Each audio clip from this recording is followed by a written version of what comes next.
कदाचित घरात बसून अर्थतज्ञांचा सल्ला समजत नसेल आणि म्हणून ज्या आदरणीय नरेंद्र मोदी साहेबांनी गुजरातचं नेतृत्व केलं मुख्यमंत्री म्हणून, देशाचं नेतृत्व वारंवार करतायत, देशाचे नागरिकांनी त्यांना 3दा पंतप्रधान होण्याची संधी दिलेली आहे, त्या व्यक्तीला काय सल्ले द्यायचे हे आदरणीय राजसाहेबांना माहिती असलं पाहिजे.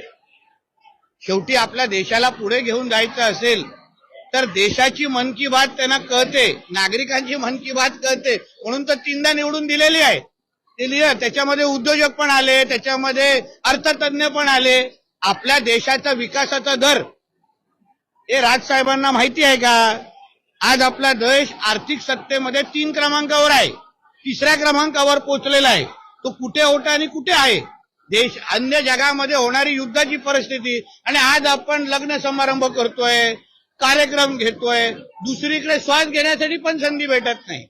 तर चांगल्याला चांगलं म्हणावं हे माणुसकीचा धर्म म्हणतो.